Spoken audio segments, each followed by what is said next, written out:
ہم سب جانتے ہیں کہ خلا یعنی اسپیس خالی ہے، اور زیادہ تر خلا کسی بھی چیز سے مکمل طور پر غائب ہے۔ نہ دھول، نہ سیارے، نہ سورج، یہاں تک کہ ہوا بھی نہیں۔ تو بہت سے لوگ جو خلا میں گئے اور اس میں وقت گزارا، وہ کیوں رپورٹ کرتے ہیں کہ خلا میں بو یعنی اسمیل آتی ہے؟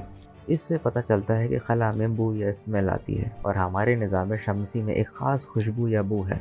یہ ممکنہ طور پر کئی عوامل کا نتیجہ ہے۔ اگر آپ یہ جاننا چاہتے ہیں کہ خلا میں خوشبو یا بو کس طرح آتی ہے اور کیوں آتی ہے، تو وضاحت آپ کو حیران کر سکتی ہے۔ اگرچہ کوئی خلا باز اتنا سمجھدار نہیں رہا کہ وہ خلا میں اپنے ہیلمٹ کو کھول کر ہٹا سکے، جو لمبی عمر کے لیے بہت برا ہے۔ خلا بازوں نے خلا سے واپسی پر بدبو کی اطلاع دی ہے۔ خاص طور پر بہت سے خلا باز اسپیس واک میں حصہ لینے کے بعد ایئر لاک میں مختلف بو کی اطلاع دیتے ہیں۔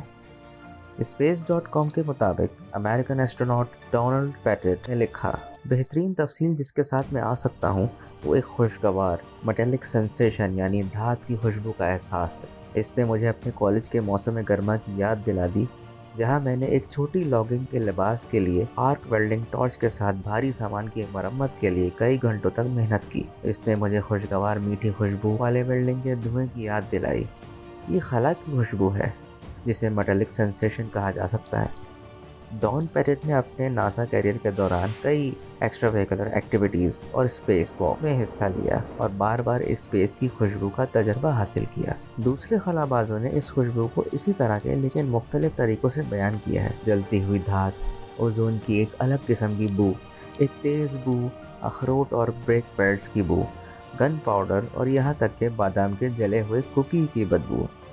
خلاباز کی رپورٹ ان کے سنگلنگ نوٹ میں قدرے مختلف ہوتی ہیں، لیکن ان میں ایک چیز مشترک ہے: جلی ہوئی بو۔ کیا وضاحت ہو سکتی ہے کہ خلا یا اسپیس میں سے جلنے والی بدبو کیوں آتی ہے؟ دو ممکنہ وضاحتیں ہیں۔ نمبر 1، دی آکسیڈیشن ایکسپلینیشن۔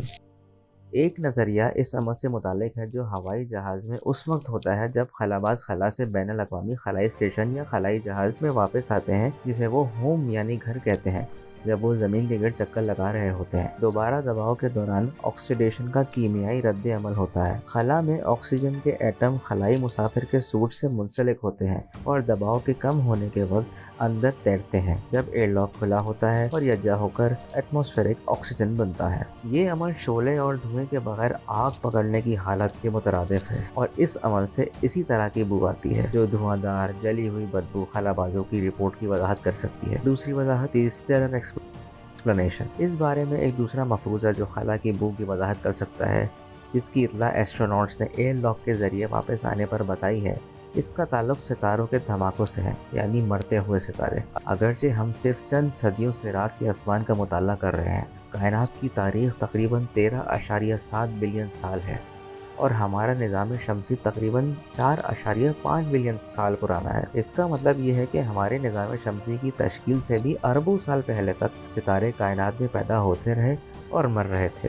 جب ستارے مرتے ہیں تو یہ ایک ڈرامائی معاملہ ہوتا ہے، اور یہ بمباری کا عمل ایک مرکب بناتا ہے جسے polycyclic aromatic hydrocarbons PAHs کہتے ہیں۔ یہ مرکب پورے نظام شمسی میں موجود ہے، بشمول یہاں زمین پر بھی۔ یہ مرکب ہمارے کچھ کھانے پینے کی اشیاء، کوئلے اور تیل میں اور دیگر مواد میں بھی پائے جاتے ہیں۔ یہ عمل جس سے یہ مرکب بنتا ہے اس وقت بھی ہوتا ہے جب کوئلہ، تمباکو، لکڑی، گوشت اور دیگر مادے جلائے جاتے ہیں۔ شاید اسی وجہ سے خلا یعنی اسپیس واضح طور پر جلی ہوئی بو اور چارکول کی بو پیدا کرتا ہے۔ جیسے گرمیوں کی شام میں باربیکیو گرل، یہ مرکب یعنی پولی سائکلک ایرومیٹک ہائیڈرو کاربنز خارج کرتی ہے۔ اب یہ دلچسپ ہے، ہمارے نظام شمسی سے باہر یہ کائنات اتنی بدبودار نہیں ہے۔ کائنات کے دوسرے حصوں میں دوسرے مرکبات اور عناصر ہیں جو مختلف بو پیدا کرتے ہیں۔ مثال کے طور پر دھول کے بادل سیگیٹیریس B2 میں ایتھائل فارمیٹ کا زیادہ ارتکاز ہوتا ہے، جو ایک نامیاتی مرکب ہے جو رسبیری اور رم دونوں کی مخصوص اسمیل پیدا کرتا ہے۔ اگر آپ کو ایک اچھی رسبیری ڈکری پسند ہے تو کائنات کا یہ حصہ آپ کے لیے ہے۔ شکریہ۔